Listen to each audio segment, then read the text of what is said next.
नमस्कार विद्यार्थ्यांनो, मी तुमची एड्युकेटर श्वेता चंदनकर तुम्हा सर्वांचे ग्लोबल ऑनलाईन मराठी या युट्यूब चॅनलवर स्वागत करते. तुम्हाला माहितीच आहे, रोज सकाळी मी तुमच्यासाठी घेऊन येत आहे पेपर वनची most important PYQ MCQ series, म्हणजेच महत्वाचे पीवायक्यू एमसीक्यू प्रश्न. या सिरीजमध्ये आपण प्रश्न उत्तरांबरोबरच कन्सेप्ट ट्रिक सुद्धा समजून घेणार आहोत. त्यामुळे ही सिरीज नक्की फॉलो करा आणि हा व्हिडिओ शेवटपर्यंत नक्की बघा. जर तुम्ही MS सेट 2024 एक्झाम टार्गेट करत असाल तर या सिरीजमुळे तुमची खूप चांगली प्रॅक्टिस होणार आहे. पेपर 1 आणि पेपर 2 ची बॅच घ्यायची असेल तर दिलेल्या नंबरवर तुम्ही व्हॉट्सअप करू शकता. सोबतच टेस्ट सिरीज आम्ही 22 तारखेपासून स्टार्ट करतो आहोत. त्याबद्दल जर का तुम्हाला माहिती हवी असेल तर दिलेल्या नंबरवर संपर्क साधू शकता. आता आपण प्रश्न उत्तर बघूया. पहिला प्रश्न आहे, using word processing software and image on a page 2 of document is to be repeated on a 4 of the same document, which of the following would enable this happen. म्हणजेच की वर्ड प्रोसेसिंग सॉफ्टवेअर मध्ये जे दस्तऐवज आहे त्यात आपण प्रतिमा आहे ना, आपल्याला त्याच डॉक्युमेंटमध्ये पुनरावृत्ती करायची आहे प्रतिमेची दुसऱ्या पृष्ठावरून चौथ्या पृष्ठावर. तर ते करायसाठी आपल्याला काय करावं लागेल ते विचारलेलं आहे. म्हणजे सेकंड पेजवरून फोर्थ पेजवर आपल्याला एक पिक्चर हे करायचं आहे, हे पिक्चर कॉपी पिक्चर पुनरावृत्ती करायची आहे पिक्चरची. तर काय करावं लागते, तर कॉपी आणि पेस्ट करावं लागते. ठीक आहे, हे उत्तर आहेच.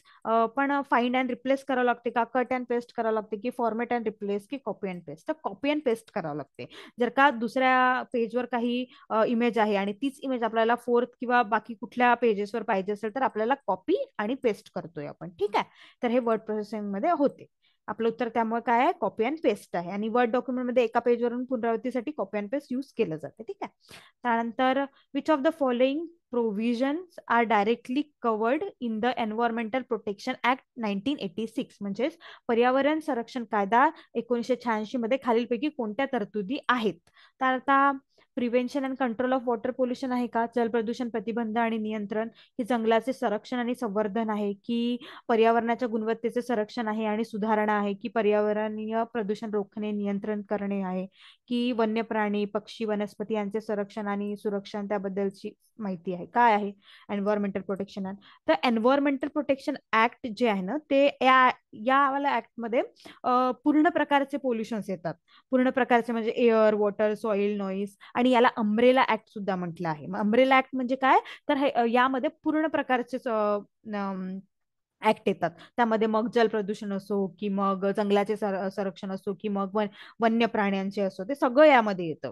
ठीक आहे, त्यामुळे जल प्रदूषण तर एकटं येणार नाही. हे चारही ऑप्शन्स बरोबर आहेत, पण मी तुम्हाला मागे सांगितलं होतं की 40% कोणतं बरोबर राहते, कोणतं 30% राहते, कोणतं 20% राहते. तर ते आपल्याला बघायचं आहे. ठीक आहे, वॉटर पोल्युशन नुसतंच नसते यामध्ये, आणि जंगलाचे संरक्षण पण नुसतंच नसते, असते पण ते तेवढ्या पुरती मर्यादित नाही आहे. आणि थेट जे आपल्याला इथे अंतर्भूत विचारलेलं आहे, तर आपलं उत्तर काय असणार आहे, protection and improvement of quality of environment, preventing and controlling आणि अबेटेटिंग एन्व्हायरमेंटल पोल्युशन. म्हणजेच पर्यावरणाच्या गुणवत्तेचे संरक्षण, सुधारणा आणि पर्यावरण प्रदूषण रोखणे, नियंत्रित करणे आणि कमी करणे. ठीक आहे, त्यामुळे हे लक्षात ठेवा. आता जर का मला नसतं माहिती याबद्दल तर मी एक लॉजिक लावलं असतं की एन्व्हायरमेंटल प्रोटेक्शन ऍक्ट म्हणताय म्हणजेच एन्व्हायरमेंट पण आलं आणि त्याचं प्रोटेक्शन पण आलं. आता कशामध्ये एन्व्हायरमेंट पण येतं आणि प्रोटेक्शन पण येत आहे, तर हे आहे सी मध्ये येत आहे. म्हणजे पर्यावरणाची गुणवत्ता पण बघतो आपण, संरक्षण आणि सुधारणा पण पाहतो आणि नियंत्रित पण करतो. ठीक आहे, त्यामुळे आपलं उत्तर काय असणार आहे, आपलं उत्तर असणार आहे सी. ठीक आहे, त्यानंतर तिसरा प्रश्न आहे. आणि हा प्रश्न जो होता ना, हा 9व्या युनिट मधला आहे आणि हा टॉपिक खूप महत्वाचा ठरतो बरं. बिलकुल या टॉपिक मधला प्रश्न नेहमीच विचारले जातात सेट नेट मध्ये, त्यामुळे हा टॉपिक सोडू नका. ठीक आहे, त्यानंतर तिसरा प्रश्न आहे, पोल्युशन टाईप दिलेला आहे आणि सोर्सेस दिलेला आहे. तर हा पण प्रश्न मी याआधी सांगितलं होतं, पोल्युशनवर नेहमी एक प्रश्न असतोच.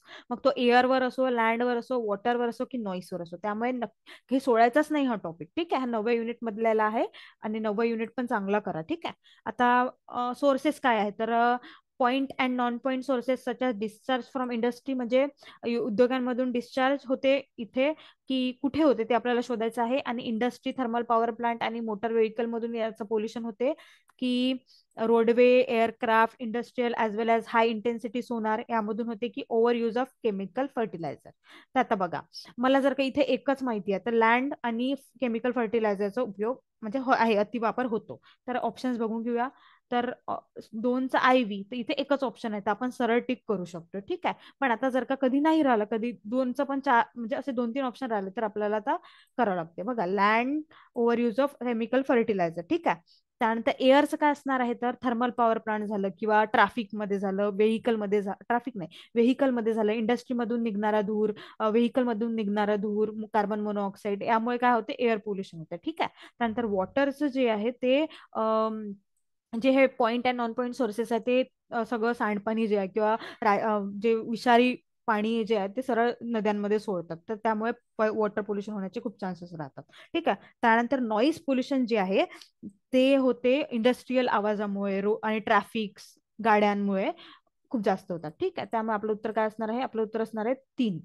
ठीक आहे. त्यानंतर ग्लोबल ऑनलाईन तुमच्यासाठी घेऊन आले आहे MS सेट 2024 एक्झामसाठी पेपर 1चा कम्प्लीट कोर्स, ज्यात लाईव्ह लेक्चर्स असणार आहे, वीकली टेस्ट असणार आहे, फुल सिलेबस नोट्स असणार आहे, फुल सिलेबस मॉक टेस्ट असणार आहेत, 2000 MCQ सिरीज असणार आहे, आणि PYQ सोल्युशन असणार आहे, ज्यामध्ये आपल्याला आता यावेळेस आपल्याला पेपर 1 मध्ये 80+ टार्गेट करायचं आहे. त्यामुळे ही बॅच तुम्हाला नक्कीच उपयुक्त ठरेल, आणि याची फीस आहे 3000, आणि आफ्टर डिस्काउंट ते 2100 होणार आहे. ठीक आहे. आणि पेपर 1 आणि पेपर 2 ची बॅच घ्यायची असेल तर दिलेल्या नंबरवर तुम्ही व्हॉट्सअप करू शकता, किंवा ग्लोबल ऑनलाईन ऍप प्ले स्टोअरवरून डाउनलोड करू शकता. या व्यतिरिक्त जर का तुम्हाला टेस्ट सिरीज घ्यायची असेल तरी सुद्धा तुम्ही या नंबरवर संपर्क साधू शकता. 50 अधिक टेस्ट आम्ही देणार आहोत, आणि त्याचं शेड्यूल असणार आहे, कोणत्या दिवशी कोणती टेस्ट असेल ते सुद्धा आम्ही आम्ही तुम्हाला सांगू, आणि त्याचे विश्लेषण पण तुम्हाला त्याच्या 1 तासात मिळून जाईल, आणि अनलिमिटेड अटेम्प्ट असणार आहे. त्यामुळे ही टेस्ट सिरीजचा तुम्ही फायदा घ्या, आणि नक्की तुमचा फायदा करून घ्या. पेपर 1 त्याच्यामुळे तुम्हाला इझी जाणार आहे. ठीक आहे.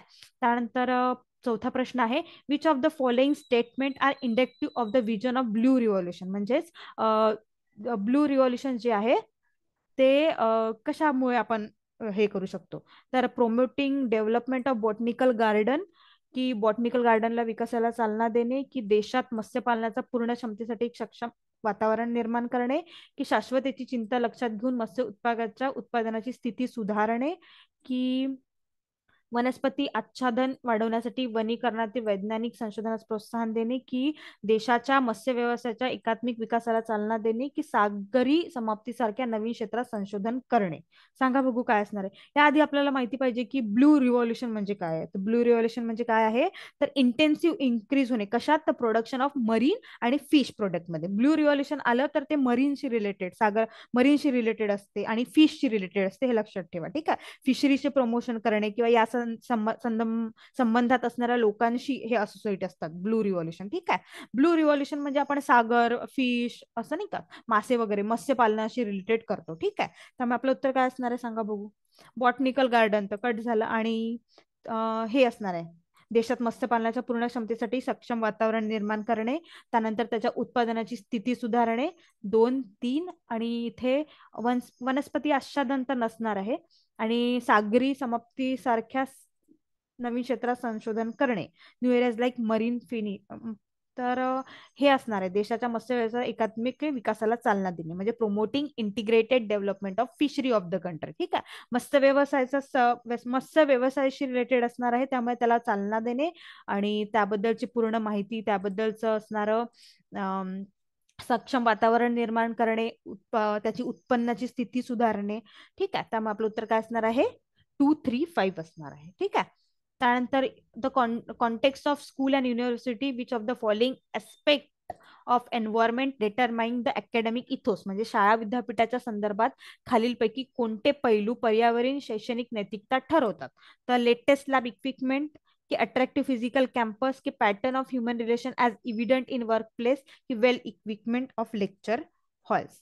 तर कसं असते, हे जे पर्यावरण शैक्षणिकता कसं ठरवतो आपण, तर ते कोणत्याही प्रकारच्या सामान आणि इक्विपमेंटने ठरवत नाही. ठीक आहे. हॉल वगैरे हे जे काय राहिलं, हे भौतिक गोष्टी झाल्या, त्याचं काही म्हणजे हे नाही. तर ह्युमन रिलेशन्स महत्वाचे असतात एखादी स्कूल आणि युनिव्हर्सिटी म्हटलं तर, कारण सगळ्यांचा संबंध, आपण ह्युमन आहोत, सगळ्यांचा संबंध. तुम्ही कितीही शाळा डेव्हलप केली असेल, की तुम्ही त्याचे ऍसेसरीज आणून दिले, काही आणून दिलं, पण तुमचे शिक्षक, ते त्या शिक्षकामुळे वर हे असतात. तुम्ही वर्क प्लेसवर तुमचे काय कोणते व्यक्ती आहेत, ते कसे काम करतायत, ते कशी शाळा समोर करतायत, हो की नाही. त्यामुळे मानवी संबंधाचे नमुने कामाच्या ठिकाणी खूप महत्वाचे ठरते. Pattern of human relations as evident in workplace. ठीक आहे. त्यामुळे आपलं उत्तर काय असणार आहे? आपलं उत्तर असणार आहे सी. म्हणजे कोणत्याही शैक्षणिक संस्थातील सध्याचे म्हणजे मानवी संबंध रोल खूप महत्वाचे असतात. ठीक आहे. आता 6वा प्रश्न आहे असर्शन आणि रिझन. मी याआधी पण तुम्हाला सांगितलं होतं असर्शन रिझन भरपूर आजकाल विचारले जातात. त्यामुळे असर्शन रिझन मध्ये काय करायचं, हे जे सेंटेन्स दिले आहे ना ते भरपूर दोनदा तरी वाचायचं. ठीक आहे. आणि या असर्शनला रिझन मॅच करते की नाही ते खूप महत्वाचं आहे. रिझन वेगळं आहे, असर्शन वेगळं आहे तर ते नाही. रिझन मॅच करते की नाही हे खूप महत्वाचं आहे. कारण ऑप्शन जे असतात ना ते असेच असतात चार, की ते आर हे रिझन आहे की नाही, आर रिझन नाही आहे, आर फॉल्स आहे की आर ट्रू आहे. ठीक आहे. त्यामुळे म्हणतीये. तर काय आहे, the initial message to a student in the classroom by teacher needs not to be critical to establish interaction later. म्हणजे शिक्षकाने वर्गात विद्यार्थ्यांना दिलेले प्रारंभिक संदेश नंतर परस्पर संवाद प्रस्थापित करण्यासाठी महत्वाचे नसतात. ठीक आहे. तर more control over the communication process means more control over the student learning. म्हणजेच संवाद प्रक्रियेवर अधिक नियंत्रण म्हणजे विद्यार्थी काय शिकत आहेत त्यावर अधिक नियंत्रण. ठीक आहे. सांगा बघू काय असणार आहे. हे इफेक्टिव्ह टीचिंगचा पण पार्ट आहे किंवा क्लासरूम कम्युनिकेशनचा पण पार्ट आहे. ठीक आहे. तर बघा क्लासरूम कम्युनिकेशन मध्ये शिक्षकांचं क्रिटिकल बोलणं असेल किंवा इंटरॅक्शन असेल, तुम्ही वेगळं परस्पर संवाद चांगला असणे खूप आवश्यक आहे. त्यामुळे ते क्रिटिकल नसावा. त्यामुळे ए हे रॉंग आहे. आणि मोर कंट्रोल ओव्हर, हा कम्युनिकेशनवर कंट्रोल असणं आवश्यकच आहे. कारण ते चांगल्या प्रकारे तुम्ही कम्युनिकेशन कराल तर ते विद्यार्थ्यांना प्रोत्साहित करणार तुम्ही शिकायला. ठीक आहे. त्यामुळे विद्यार्थी काय शिकत आहेत ते तुमच्या म्हणजे शिक्षकांच्या वाणीवर भरपूर महत्व ठरते. कम्युनिकेशन स्किल भरपूर महत्वाची आहे. त्यामुळे आपलं उत्तर काय असणार आहे? ए फॉल्स आहे तर आर ट्रू असणार आहे. ठीक आहे. आपलं उत्तर आहे डी. त्यानंतर परत एक असर्शनचं आहे की to communicate well in the classroom is a natural ability. वर्गात चांगला संवाद साधणे ही नैसर्गिक क्षमता आहे का? की effective teaching in the classroom demand knowledge of the communication process. Obviously effective teaching हे क्लासरूम इफेक्टिव्ह टीचिंग करायसाठी क्लासरूम मध्ये तुम्हाला तुमचं कम्युनिकेशन प्रोसेस नॉलेज तुम्हाला किती आहे, तुम्हाला कसं करता येते ते खूप महत्वाचं आहे. त्यामुळे आर तर नक्कीच ट्रू असणार आहे. ठीक आहे. पण to communicate well in classroom, मला आता वर्गात जर का संवाद साधायचा आहे तर त्याबद्दल मला नैसर्गिक क्षमता कशी असेल ना, मला ते डेव्हलप करावं लागेल की मी कशी कम्युनिकेट करेल विद्यार्थ्यांशी, कसं त्यांना समजवेल. त्यामुळे ए तर फॉल्स आहे आणि आर हे ट्रू आहे. त्यामुळे आपलं उत्तर काय असणार आहे? डीच असणार आहे. ठीक आहे. आणि इफेक्टिव्ह टीचिंग हा खूप महत्वाचा टॉपिक आहे. याआधी मी तुम्हाला सांगितलेलं आहे. इफेक्टिव्ह टीचिंगवर भरपूर प्रश्न विचारले गेले आहे युनिट 1 मधून. त्यामुळे हा टॉपिक तुम्ही नक्कीच सोडू नका आणि या टॉपिकचा चांगला अभ्यास करा. ठीक आहे. त्यानंतर परत एक असर्शन असणार आहे, classroom communication is a transactional process. म्हणजेच वर्गातील संप्रेषण ही एक व्यावहारिक प्रक्रिया आहे. आणि a teacher does not operate under assumptions that do students response are purposive. म्हणजे विद्यार्थ्यांचे प्रतिसाद हेतुपूर्ण आहेत की नाही हे हे शिक्षकाचे काम करत नाही असं त्यांनी म्हटलंय. A teacher does not operate under the assumption that student response are purposive. आता यामध्ये काय आहे तर ए जे आहे ना क्लासरूम कम्युनिकेशन हे ट्रान्झॅक्शनल प्रोसेस हे आपलं ट्रू आहे. ठीक आहे. पण आर जे आहे ना हे त्याचं रिझन नाहीये.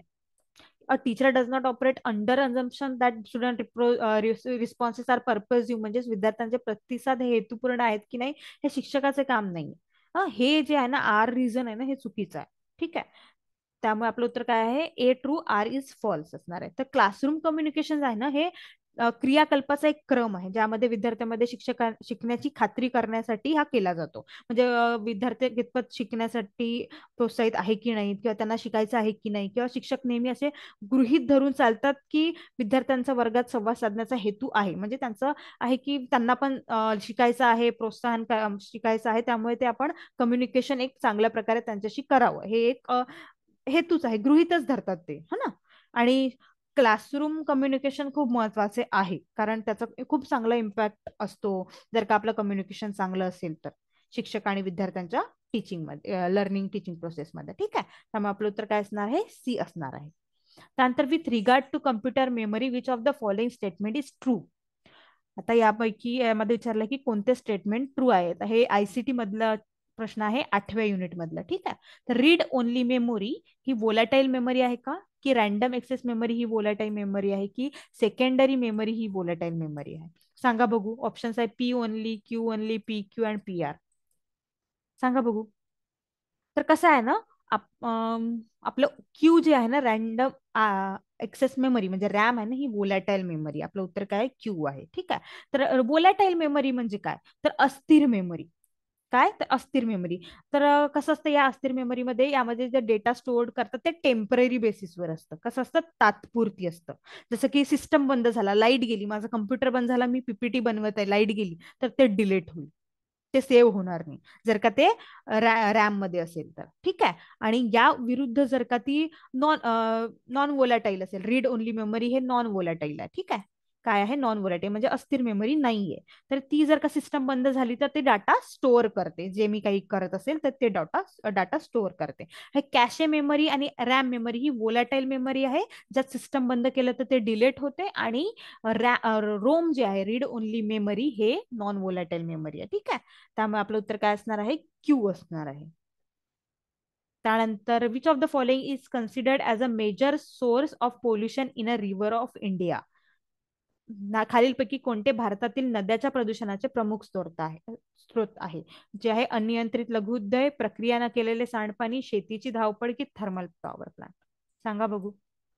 माझ्यासोबत तुम्ही प्रश्न सोडवत आहे ना, आणि आपण करणार आहोत व्हिडिओच्या शेवटी की मी 15 प्रश्न घेतले, तर तुम्हाला किती प्रश्नाचे उत्तर आले ते नक्की कमेंट सेक्शन मध्ये कळवा. आणि क्वेश्चन्स हार्ड वाटत असतील तर तुमच्या डोळ्याखाली आणि कानावरून जाऊ द्या, जेणेकरून तुम्हाला समोर जाऊन त्याचा फायदा होईल. ठीक आहे. तर प्रमुख स्त्रोत काय असणार आहे, प्रक्रिया न केलेले सांडपाणी असणार आहे. कारण यावर जर का प्रक्रिया केली नाही तर विषारी द्रव्य असो, काही असो, ते त्यामध्ये मिक्स होईल आणि ते नद्यांमध्ये मिक्स होईल, आणि मग आपण पिण्याचे पाणी यामध्ये भरपूर आपण युज करतो ना, त्यामुळे ते नक्कीच नद्याचे प्रदूषण होणार आणि ते खूप हानिकारक असणार आहे. त्यामुळे आपलं उत्तर काय असणार आहे, अनट्रीटेड सेवेज असणार आहे. ठीक आहे. त्यानंतर prime minister research fellowship for student pursuing PhD programme, म्हणजे हे यामधले जे ऑप्शन्स आहेत ना, यापैकी कोणती पंतप्रधान संशोधन फेलोशिप आहे, जे पीएचडी साठी शिक्षण घेणाऱ्या विद्यार्थ्यांसाठी आहे, असं विचारलेलं आहे. तर राज्य आणि केंद्रीय युनिव्हर्सिटीमध्ये घेणारे, की I I C I I Ts मध्ये घेणारे, की केंद्रीय विद्यापीठ, राज्य आणि केंद्रीय विद्यापीठ एन आय टीज मध्ये घेणारे, की आय आय टीज ओनली आणि I I S C only? सांगा बघू. तर इथे 38 इन्स्टिट्यूट इलिजिबल आहे याच्यासाठी फॉर देअर फेलोशिप. त्यामध्ये डी आय आय टीज आणि आय आय एस सी असणार आहे. आणि यांची फेलोशिपची अमाऊंट 70,000 पासून स्टार्ट होते.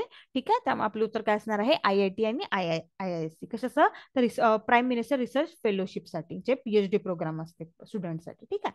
त्यानंतर which of the following set of statement best represent the nature and objective of teaching and learning, म्हणजे अध्यापन आणि शिक्षणाचे स्वरूपाचे कोणते उद्दिष्ट दर्शवते? तर काय आहे ते, teaching is like selling and learning is like buying, म्हणजे शिकवणे हे विकण्यासारखे आणि शिकणे हे विकत घेण्यासारखे आहे का? किंवा शिकवणे ही सामाजिक प्रक्रिया आहे तर शिकणे ही वैयक्तिक कृती आहे का, पर्सनल ऍक्ट, हा ना? त्यानंतर शिकवणे म्हणजे शिकणे तर शिकणे म्हणजे शिकवणे असे आहे का? ठीक आहे. त्यानंतर शिकवणे हे एक प्रकारचे ज्ञानाचे वितरण आहे तर शिकणे हे प्राप्त करण्याचे आहे का? किंवा अध्यापन ही परस्पर संवाद आहे तर ती त्रिविध स्वरूपाची आहे, तर शिक्षण हे विषयाच्या क्षेत्रात सक्रिय सहभाग आहे. म्हणजे टीचिंग हे इंटरॅक्शन आहे, की वेअर लर्निंग हे ऍक्टिव्ह एंगेजमेंट आहे, काय आहे ते विचारलेलं आहे. तर सांगा बघू काय असणार आहे. तर हे बघा, टीचिंग हे सेलिंग आणि लर्निंग हे तर नसणारच आहे. तर टीचिंग हे सामाजिक प्रक्रिया आहे नक्कीच, आणि वैयक्तिक कृती, आणि लर्निंग हे वैयक्तिक कृती आहे. ठीक आहे. शिकवणे म्हणजे शिकणे आणि शिकणे म्हणजे शिकवणे असे नाही. Teaching implies learning whereas learning does not imply teaching, म्हणजे विद्यार्थ्याच्या वर्तनावर परिणाम करण्याची प्रक्रिया टीचिंग आहे. आणि लर्निंग हे गेन करायचं आहे, नॉलेज गेन करायचं, स्किल गेन करायचं आहे. ठीक आहे. त्यानंतर टीचिंग हे इंटरॅक्शन असणार आहे, डिलिव्हरिंग, कारण टीचिंग करतो ते डिलिव्हर करतो आपण नॉलेज, आणि लर्नर काय करतो, रिसीव्ह करतो. त्यामुळे हे ऍक्टिव्ह एंगेजमेंट आहे दोघांचं, टीचिंग विद्यार्थी आणि शिक्षकांचं. ठीक आहे. त्यामुळे आपलं उत्तर काय असणार आहे, आपलं उत्तर असणार आहे 2, 3, 5. ठीक आहे. आणि टीचिंग हे 2 वे असते आणि लर्निंग हे 1 वे असते, हे माहितीच आपल्याला. ठीक आहे. त्यानंतर from the list given below identify learner characteristics आपल्याला फाईंड करायचं की लर्नर कसा असला पाहिजे, अध्यापक जो अध्यापन करतो, जो शिकतो तो कसा असला पाहिजे. तर त्याला शिकणाऱ्यांचा पूर्वीचा अनुभव असला पाहिजे का, की लर्नर फॅमिली म्हणजे शिकणाऱ्यांचा कौटुंबिक वंश असला पाहिजे, की शिकणाऱ्याची योग्यता असली पाहिजे, की शिकणाऱ्यांचा विकासाचा टप्पा बघितला पाहिजे, की शिकणाऱ्यांच्या खाण्याच्या सवयी आणि छंद पाहिले पाहिजे, की शिकणाऱ्याची धार्मिक सलगता पाहिली पाहिजे. काय पाहिली पाहिजे, लर्नर कॅरेक्टरिस्टिक्स जे म्हणतो आपण ते काय असणार आहे. तर काय असणार आहे, आधी शिकणाऱ्यांचा पूर्वीचा अनुभव असणं आवश्यक आहे. कारण बघा आपण स्टार्टिंग करतो तेव्हा 1 ते 10 शिकतो, 1 ते 5 शिकतो, मग 5 ते 10 शिकतो, तर आपण शिकत जातो, ते स्टेप वाईज शिकत जातो, एकदम आपण शिकत नाही. ठीक आहे. त्यामुळे पहिले तुम्हाला कितपत येतं त्यानुसार आपण समोर शिकत जातो. ठीक आहे.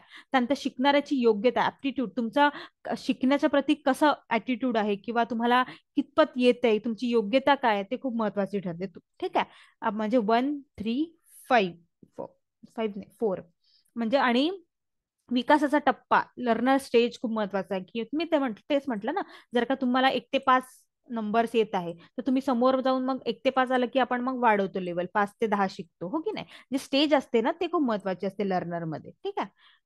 आता हे 6 जे दिले आहे ना त्यापैकी आपल्याला 3च निवडायचे आणि ते खूप इम्पॉर्टंट निवडायचे जे कॅरेक्टरिस्टिक्स असणार आहे. आता तुम्ही म्हणाल 6 कॅरेक्टरिस्टिक आहे पण असणार आहे किंवा नाही, पण जे महत्वाचे आहेत ते आपल्याला टिक करायचं आहे. ठीक आहे.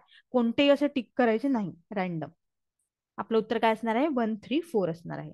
त्यानंतर a successful teacher is one who is successful teacher, यशस्वी शिक्षक कोण असतो, जो दयाळू आणि शिस्तप्रिय असतो, जो जोरदार आणि क्वाईट अँड रिॲक्टिव्ह असतो, की टॉलरंट असतो, डॉमिनेटिंग असतो, की निष्क्रिय आणि सक्रिय असतो. काय असतो, कोण असतो सांगा बघू. अ सक्सेसफुल टीचर काय असतो, शिस्तप्रिय असतो आणि दयाळू सुद्धा असतो. ठीक आहे. आणि त्यानंतर समोरचा प्रश्न आहे हे दिलेलं आहे, कॉन्क्लुजन दिलेलं आहे, प्रिमायसेस आणि कॉन्क्लुजन अशा प्रकारचे प्रश्न आजकाल भरपूर विचारले जातात. ठीक आहे. तर ऑल बॅट्स आर मॅमल अशा वेळेस काय करायचं, हे जे आहे ना प्रिमायसेस ते भरपूर म्हणजे चांगले नाही वाचायचं, त्यानंतरच कॉन्क्लुजन टिक करायचे. ठीक आहे.